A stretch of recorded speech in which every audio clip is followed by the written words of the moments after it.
I'm Sallie Cordy. How do you do? This is Barbara Levy. Hi. We are very concerned about the people in the Gulf. 11,000 of them are very sick, and there is no coverage on the media. Cherri Foytlin has deliberately targeted Colbert because he is supposed to care about the environment. Even if he just cares about humanity, I think that's cool. But they are targeting Colbert because they're hoping they will get the word out about the fact that 11,000 people are sick and they're dying. And we all know about all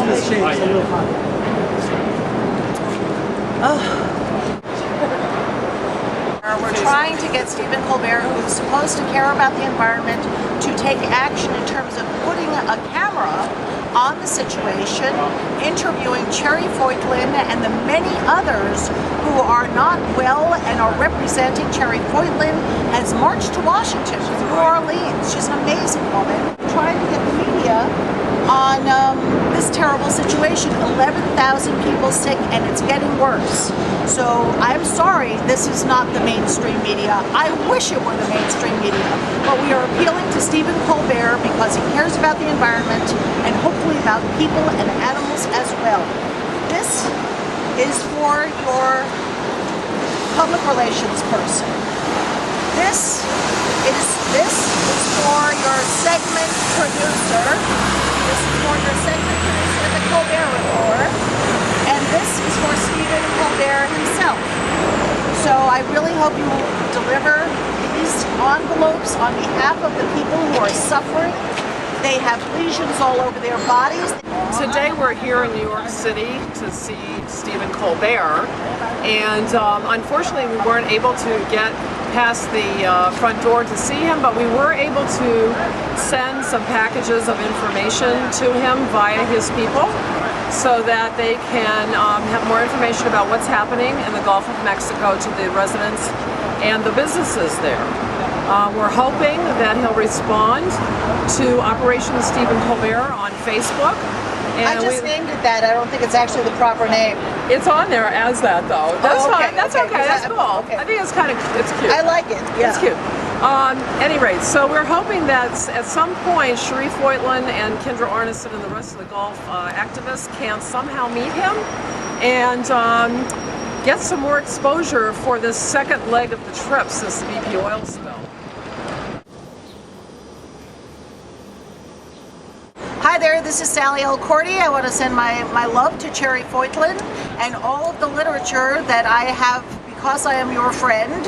I have a bounty of information that I was able to deliver to Stephen Colbert on behalf of you and Anita Stewart and Kendra Arneson and the many people who have been very active in trying to bring attention to this catharsis in the Gulf.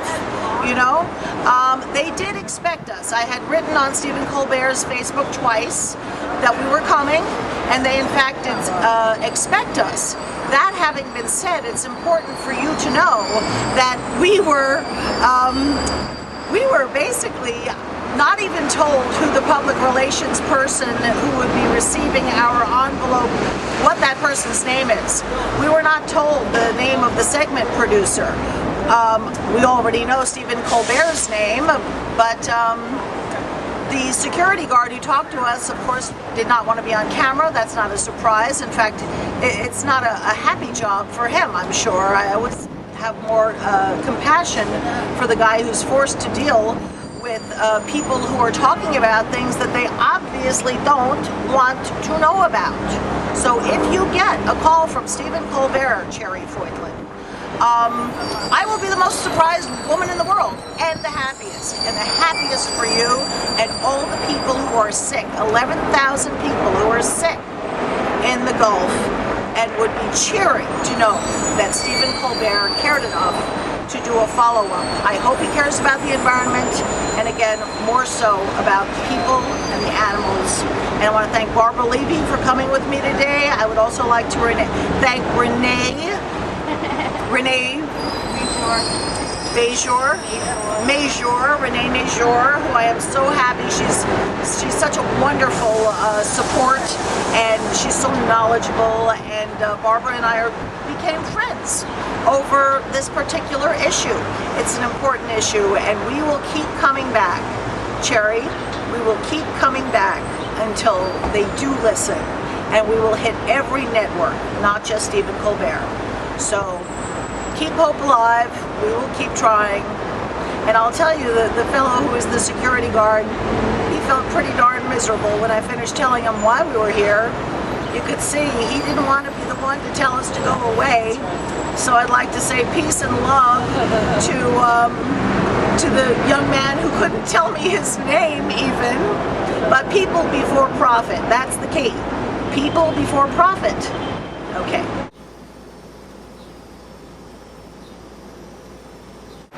I did a little research, and the primary intention, I believe, of many of the people of the Gulf is to get the news media to understand that human rights is predicated on clean air and clean water. This was decided by the United Nations some time ago, and yet our laws are not being upheld, and or we don't have adequate laws to uphold this human right to clean air and clean water.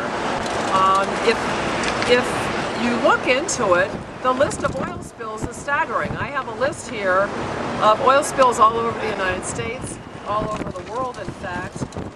China, India, Italy, the United States Mediterranean Bay, which has had a couple of oil spills, Michigan, Egypt, Salt Lake City, Anchorage, Alaska, and the list goes on and on and on. Venice, Louisiana, Fort Shaw, Point au Lahache, and the least bit known facts are that Katrina created a lot of oil spills in the Gulf already before this even the Gulf of Mexico BP oil spill happened. They had 5 or 6 different oil spills because of Katrina. So the industry is not doing the right thing. The industry needs to tighten up their regulations and tighten up their oversight of the people doing the drilling and all of the rest of that. Something new needs to happen in the legislature. Somebody needs to step forward, step up to the plate, and change it up. We need a couple of change agents, and I'm appealing to Vermont, Bernie, Markey, Kucinich. We need a dream team. We need you guys to step up to the plate and do the right thing by America. One other thing, because what she just talked about was calling forward all the responsible congressmen. I don't know if you realize, as of last night, I just read about the Super Congress. The Super Congress is there to usurp our Congress, and it's not constitutional. It will be made up, oh, it's so fair-handed, 4 Republicans and 4 Democrats. And they will be chosen, no doubt, for the fact that they fight the system, right? They fight for us. I'm sure they'll be chosen for that reason. They are there to usurp Congress's authority. So I'm just saying, I'm running for Congress, and I'm asking everyone to run with me because I'm a ripple and together we'll make waves. But now, let's all run for Super Congress. Or can't you do that? Peace, man. We got to change it. Hello everyone, this is Sallie Cordy. I would like to thank Barbara Levy and Renee and my son Abess for participating in today's participating in today's action to go to the Colbert Report and try to get action for the people of the Gulf. I want to thank Cherri Foytlin. Her efforts to raise awareness have been genuinely remarkable, and this is what has inspired me to take action. She has gone so far that I have to say I'm going to take it the rest of the way. And if we don't get action, we will return until we do get action. So Cherri, know that eventually you will be on the Colbert Report because they will not be able to deny you. So let's hear it for humanity, and all the very best to everyone. Stay safe and try to avoid all the many poisons that we are being besieged with, especially the good people of the Gulf. Peace out.